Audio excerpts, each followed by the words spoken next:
कांदिवलीमध्ये कॉलेजच्या नावावरून एक वाद सुरू झाल्याची बातमी समोर येते। मुंबईमध्ये भाषा संवेदनशीलतेचा वाद आता पुन्हा एकदा पेटलाय। कांदिवली पश्चिम येथील बालभारती महाविद्यालयाच्या प्रवेशद्वारावर फक्त गुजराती भाषेवरून नामफलक लावलं गेलं होतं आणि हे लक्षात आल्यावर स्थानिक लोक आणि राजकीय संघटनांमध्ये संताप निर्माण झालाय। दरम्यान मुंबई विद्यापीठाच्या नियमांनुसार शैक्षणिक संस्था आणि व्यवसायांच्या नामफलकावर मराठी भाषा अनिवार्यपणे दिसावी असा कायदा असताना सुद्धा हे पालन न झाल्याचा आरोप यावेळी करण्यात आलाय।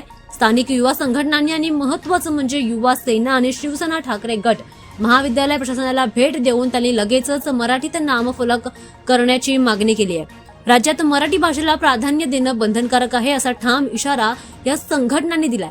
कायद्याचं उल्लंघन करणाऱ्यांवर संस्थांवर कठोर कारवाई आणि मराठी भाषा सन्मानासाठी आंदोलन करण्याची मागणी यावेळी करण्यात आली आहे। दरम्यान मुंबईच्या कांदिवलीमधून ही बातमी समोर येते।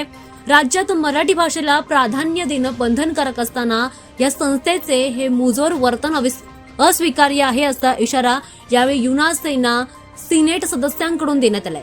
राज्य शासनाच्या नियमानुसार सर्व शाळा महाविद्यालय आणि आस्थापनांनी सर्वप्रथम मराठी भाषेमध्ये नामफलक लावणं बंधनकारक आहे। तरीही संबंधित महाविद्यालयाने केवळ गुजराती भाषेमध्ये हे फलक लावलेलं होतं। हा प्रकार म्हणजे कायद्याचा सरळ अपमान असल्याची टीका करण्यात येते।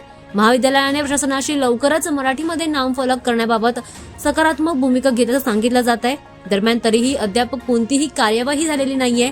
मात्र जर हे नामफलक करण्यात आलं नाही तर यावर तीव्र आंदोलन छेडण्यात येईल असं देखील म्हटलं जात आहे। त्यामुळे मराठी भाषेचा सन्मान राखण्यासाठी कायद्याची कठोर अंमलबजावणी करण्याची मागणी स्थानिक नागरिकांकडून करण्यात येते। मुंबईच्या कांदिवलीमधील बालभारती कॉलेजच्या नावाबद्दल हा वाद सुरू झालाय। मात्र यावर लगेचच कारवाई करण्यात आलेली नाहीये। मात्र अजूनही जर याचं नामफलक करण्यात आलं नाही तर यावर तीव्र आंदोलन छेडण्याचा इशारा युवा सेना आणि शिवसेना ठाकरे गटाच्या कार्यकर्त्यांनी दिलेला आहे।